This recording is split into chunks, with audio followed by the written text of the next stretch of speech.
తిరుపతి లడ్డూ అపవిత్రం ఘటనపై రాష్ట్ర వ్యాప్తంగా తీవ్ర నిరసనలు కొనసాగుతున్నాయి. కోట్లాది హిందువుల మనోభావాలను దెబ్బతీసిన ఈ ఘటనకు బాధ్యులైన వారిని కఠినంగా శిక్షించాలని డిమాండ్ చేస్తూ పశ్చిమ గోదావరి జిల్లా నర్సాపురంలో కూటమి నాయకులు పెద్ద ఎత్తున నిరసన వ్యక్తం చేశారు. నర్సాపురంలోని వేణుగోపాలస్వామి ఆలయంలో ప్రత్యేక పూజలు నిర్వహిస్తూ కొబ్బరికాయలు కొట్టి తమ నిరసనను తెలియజేశారు కూటమి నేతలు.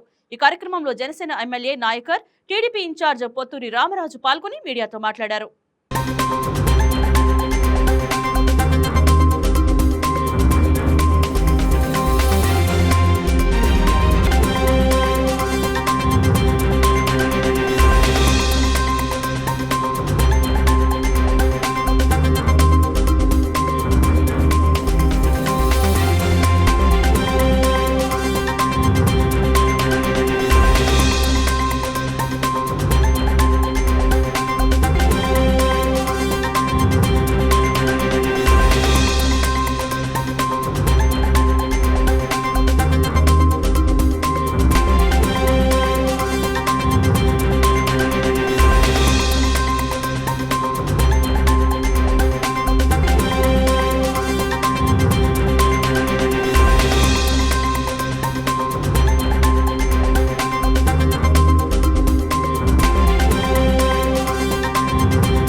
గత వైఎస్ఆర్ ప్రభుత్వం ఏదైతే కల్తీ నెయ్యి కోసం వాళ్ళందరూ కూడా ఏదో ఘనకార్యం చేసినట్టు మళ్ళీ ప్రెస్ మీట్ పెట్టి నిన్న ఏదో మీటింగ్ ర్యాలీ పెట్టి ఏదో మాట్లాడారంట 2 రోజుల కింద ఇక్కడ గత ప్రతిపక్ష గతంలో శాసనసభ్యులు ప్రసాద్ రాజు గారు కూడా.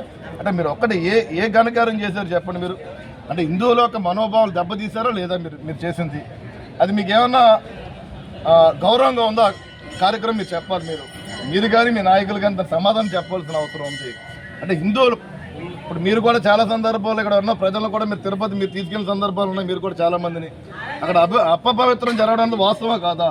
మీరు ఏ రకంగా ప్రెస్ మీట్ పెట్టి మీరు దాన్ని మళ్ళీ ఏదో మీరు మంచి చేసాం ప్రజలకన్నా మాట్లాడటం కూడా చాలా చాలా విడ్డూరం. అది మేము ఒక్కడే తెలియజేస్తున్నాం. మేము ఇవాళ ఎన్డీఏ కూటమి ద్వారా ఏదైతే తెలుగుదేశం పార్టీ కానీ, జనసేన పార్టీ కానీ, బీజేపీ పార్టీలు 3 పార్టీల కూటమితో మేము ప్రయాణం చేస్తున్నామో పూర్తిగా ప్రజల పక్షాన, ప్రజల సమస్యల కోసం, అభివృద్ధి కోసం మేము పనిచేస్తున్నాం తప్ప కానీ మీ ప్రభుత్వం లాగా ఏదైతే కక్ష సాధింపులు ఉన్నాయో కేసులు పెట్టే ధోరణి మేము చేయట్లేదు. మేము పూర్తిగా నియోజకవర్గ అభివృద్ధి అవ్వచ్చు లేదంటే ఏదైనా సరే ప్రజల కోసం మేము చేయడానికి సిద్ధంగా ఉన్నామని చెప్పి ఈ సందర్భంగా తెలియజేస్తున్నాము.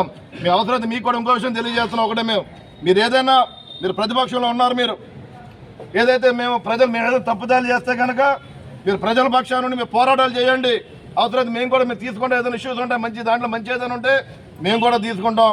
ప్రజలకు ఏది న్యాయం చేయాలో చేస్తాం తప్ప కానీ మీరు పనికిరాని కార్యక్రమాలు లేదా పనికిరాని పనులు చేసి మీరు దాన్ని కప్పుపుచ్చుగా ఉంటే కనుక ఏదైతే అంబటి రాంబాబుకి ప్రజలు ఏ రకంగా గుణపాఠం చెప్పారో చూశారు మనం. అది కార్యకర్తలు కాదు ప్రజలు ఇచ్చిన తీర్పు అది. అదేవిధంగా ప్రతి ఒక్క కార్యకర్తకు కూడా ప్రతి ఒక్క నాయకుడు కూడా జరిగే విధంగా ఉంటుందని చెప్పి ఈ సందర్భంగా మేము తెలియజేస్తున్నాం. మేము ఎంతో పవిత్రంగా భావించేటువంటి ప్రసాదం అది.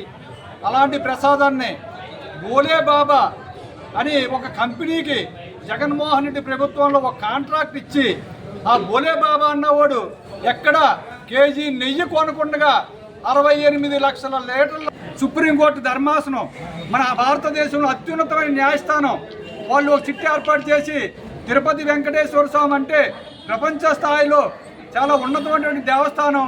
ఈ దేవస్థానానికి ఏదైనా అపవిత్రం జరగకూడదో ఈ లడ్డు మీద నిజ నిర్ధారణ తేల్చాలని చెప్పని చిట్టు వేస్తే ఆ చిట్టు వేళ నిజాలను వెలుగులోకి తీసుకొస్తూ ఉంది. ఆ నిజాలను వేళ ప్రజలందరూ అర్థం చేసుకుంటూ ఉన్నారు. అంటే వీళ్ళు గతంలో వాళ్ళ ప్రభుత్వ అధికారులు ఎన్నో పాపాలు చేశారు. కానీ వెంకటేశ్వర స్వామికి కూడా ఇలాంటి అపవిత్రత తెస్తారని, ఇంత పాపం చేస్తారని చెప్పని భారతదేశంలో ప్రజలు కూడా అనుకోలేదు. కానీ ఈ రోజున తిరుపతి వెంకటేశ్వర స్వామిని మోసం చేస్తే ఇవాళ భారతదేశంలో ప్రజలనే కాదు, ఆంధ్ర రాష్ట్రంలో ప్రజలు కాదు, వీళ్ళు ఎవరినైనా మోసం చేస్తారని చెప్పని ఇదే ఒక రుజువు అని చెప్పని కోరుకుంటూ ఇలాంటి దోషుల్ని కఠినంగా శిక్షించాలని చెప్పని న్యాయస్థానంలో కఠినమైన శిక్ష పడాలని చెప్పని కోరుకుంటూ ఇలాంటి అపవిత్రం చేసిన వెంకటేశ్వర స్వామికి శుద్ధి చేసి మన వెంకటేశ్వర స్వామిని మనందరం కూడా ఎంతో దైవంగా భావించే వెంకటేశ్వర స్వామికి న్యాయం చేయాలని చెప్పని కోరుకుంటూ ఈ వీడియో మీకు నచ్చినట్లయితే లైక్ చేయండి, షేర్ చేయండి, మా ఛానల్కి సబ్స్క్రైబ్ చేయండి.